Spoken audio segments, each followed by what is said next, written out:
So, tech company interviews. Why algorithms? Why algorithm questions? Does this even make sense? Do we even need to know this algorithm stuff? Why are we learning this in computer science? Why are people telling us we need to learn things and solve LeetCode code and do all of those things? Let me explain why that is. What is a tech company interview for? That's an interesting question. It's probably not what you think it is. It's not there to give you that much of a view of what working at a tech company is like. It's certainly not there to test you on what your day-to-day work will be in a tech company. What a tech company interview is for is to reduce the risk of hiring people who simply can't do the work into a tech company. And most FANGs, most big tech companies, have a slightly different perspective on what that means. And that's why their interviews are a little bit different. They tend to be short on pure behavioral stuff. They tend to be long on technical details. The engineering interviews, the tech ones that I'm talking about in particular, will tend to have a bunch of tech exercises and very specific things around solving simple and sometimes complicated problems. And there's a reason for that. I have some very specific background on this. I've rebuilt the interview training process at one of the big FANG companies to modernize it, bring it up to code, be a little more able to use the tools that we have available. And as such, I can speak very directly into what those interviews are for and why, for all of the fuss that people make about them, algorithms books, much not like this one here, but also why that algorithm book is not the thing that can take you from someone who can't pass a tech company interview to someone who can. And neither can LeetCode, or at least not immediately. Although LeetCode can be useful. I'll do another thing about that entirely. In fact, that's a whole video just in its own, what I think about LeetCode. Unlike most things, some positive, some negative, it's a mix. The reason that tech companies ask people to solve simple problems is because a lot of the work in a tech company building software is glorified plumbing. It's not technically that hard. It actually is much more about the product sense and being able to choose how to prioritize things, what to work on, what's important, what's worth doing carefully, and what's not. But some, and difficult to predict when, critical pieces are deeply, deeply connected with algorithms. They're exactly about how you can understand how to solve a problem, how you can deal with big data, because it's precisely those big tech companies that build products that might suddenly have tens or hundreds of thousands of users or millions of users. At the bigger ones, the week after something is launched, it will have millions of users, no matter how terrible it is, just to start with. And that can cause a thing to just fall over and break if you don't understand the fundamentals of how to build scaled software, about how to build software that can cope with very large data sets, that can cope with actually being used by very large numbers of people. And the funny thing is, mostly at a startup, you don't care. And that's surprising to people who think tech and startups are the same thing. Startups have to go fast, technical debt, writing things in PHP, whatever. It doesn't matter. The first 1,000 customers, the scale in 10,000 customers, whatever you build to start with, you're probably going to throw it away and do it again at scale, properly, better. But going as fast as you can and being able to get product market fit feedback on your product, pivot to the next thing that might work, throw the current thing away, that's the startup world. But that's not the big tech world. The big techs have established customers. They are serving those. They're trying to get new customers. They're trying to get their existing customers to do new and different things. And everywhere you stumble, there are places where small and insignificant pieces of code can break in unanticipated ways if they're worked on by people that do not understand basic algorithms. And that's why a tech company interview wants to make sure that you have the table stakes in understanding algorithms, which is brutally a lot easier to be able to demonstrate that qualification if you've done a computer science degree at a good university and you've paid attention.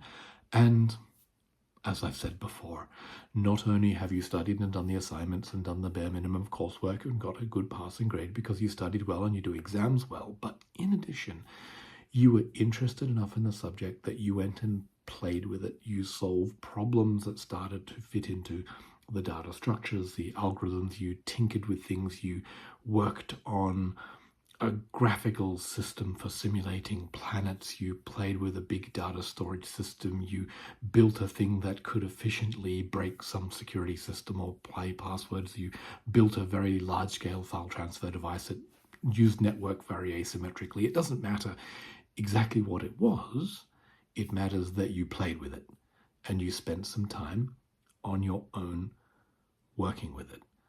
And when we say algorithms, it's actually interesting. A tech company interview can be focused on algorithms that can say, go and the famous implement Quicksort. That's a terrible question. It's an awful question. Almost nobody can implement it out of the box. The people that haven't implemented it out of the box have done so quite recently and know where the tripwires are. And it tells you very little about the person. Instead, the question should make use of probably more basic and less very, very specific algorithmic things, such as data structures and how to understand how to apply them to different things. Give you an interesting problem and ask you to solve the problem, because that's a little bit closer to what a company needs to see you do. They need to understand that you can take a problem to solve that has some shape or complexity to it, and then they'll say, go and solve it, and you will solve it, and possibly you'll solve it in this brutally, barefacedly, very inefficient and naive way, and possibly you're doing it to be cheeky, or possibly you write it as a one-line Python nested lambda expression. Don't do that. That tends to annoy interviewers, but they are aware that you're trolling them, so that's probably fine.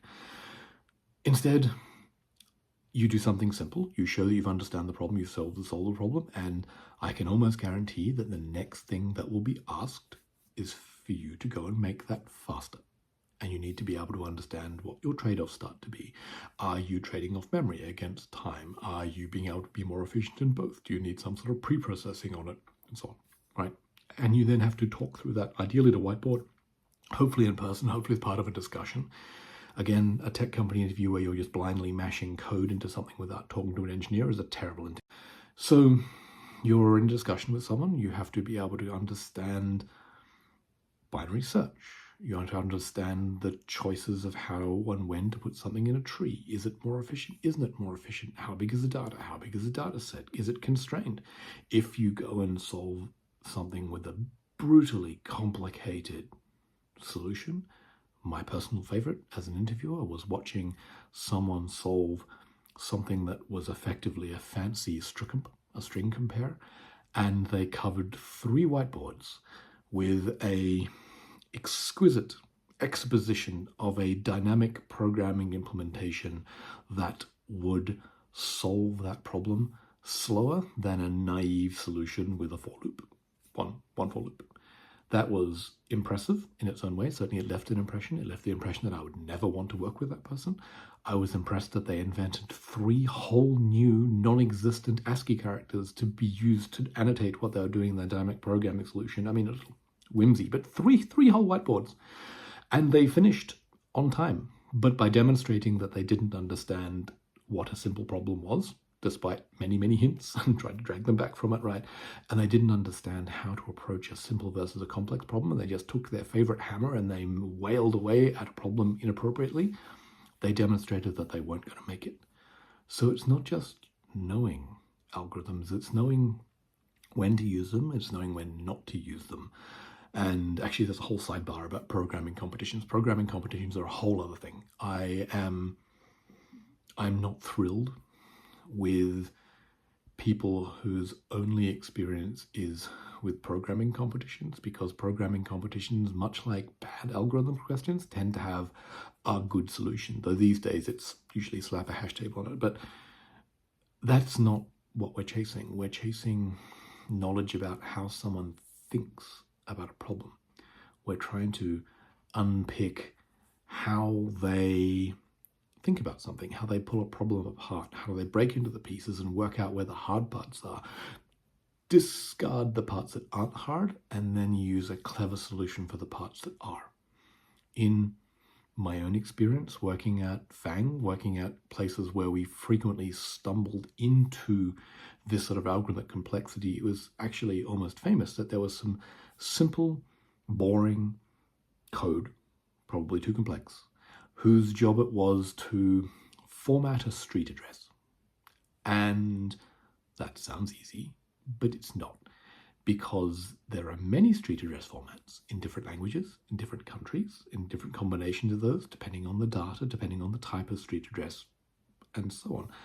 And it turns out when you have that type of complexity and expansion, when you have the sorts of large data sets that are all the different components that can go into that, it's very easy to end up with a piece of code that naive people can say, I can add some features to this, and stumble in and inadvertently trigger higher algorithmic complexity solutions to certain things that would simply bring down large applications, because this particular piece of code was called a lot, all the time, in the serving path, directly to users, not where it could be faked by pre-processing it before they got to them, but actually in the query path. And at the time, computers were a lot slower than they are today, and it caused problems. And it really highlighted the fact that our choice of interviewing people for that ability to understand algorithmic complexity really mattered a lot.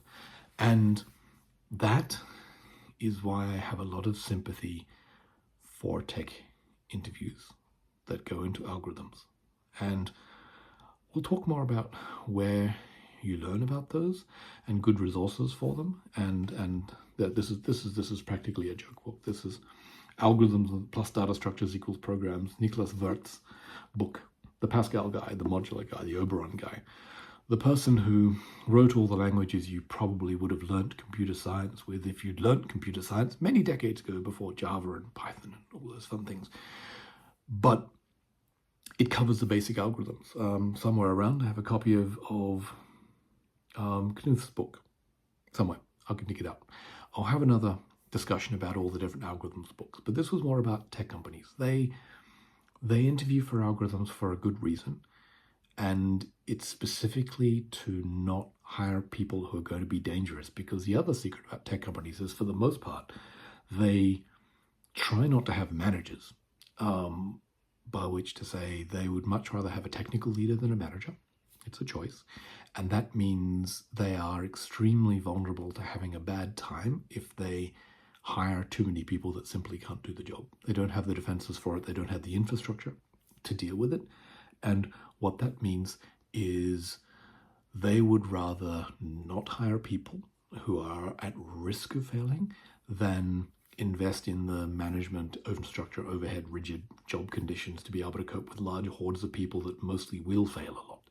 And this is honestly why tech companies are more fun to work in than, say, a large corporate environment where everything is rigidly defined and people are given very small, boring pieces of work because they're assumed to not be very good and not be capable of being independent. And as a result, the work is more constrained and less imaginative and less creative and has a more smaller scope. But the people doing it can have a much wider range of skills successfully, or at least survivably, for that company, because rigid management and all the other things. That's not what big tech was. That is what big tech became, and in the singular case of Microsoft, managed to pull itself a little bit back from the brink on, but I'm not sure many companies have that sort of turnaround in them. So for the most part, it's a life cycle thing. It's end stage corporate, it's end stage big tech. It's not the fun places to work, but there's jobs. There's lots of jobs. I'm not denying that there are many places that are pleasant and easy and low stress and so on, that don't have those aspects, but they're just not fun. And for me and for where I hope you want to be in your career, fun is important.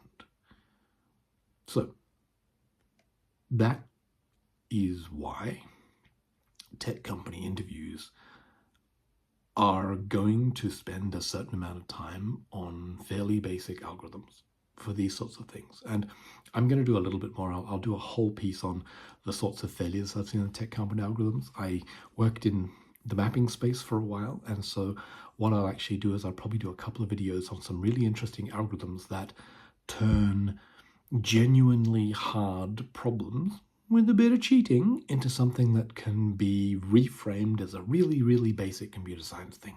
And what that means is it's a really nice illustration of how you trade off memory against runtime around CPU complexity. You cheat. At scale, everybody cheats. Everybody makes trade-offs. You trade stuff off so you don't have to do the work, or you do the work once and you can reuse it, and then you'll get your answer faster. That's how everything works.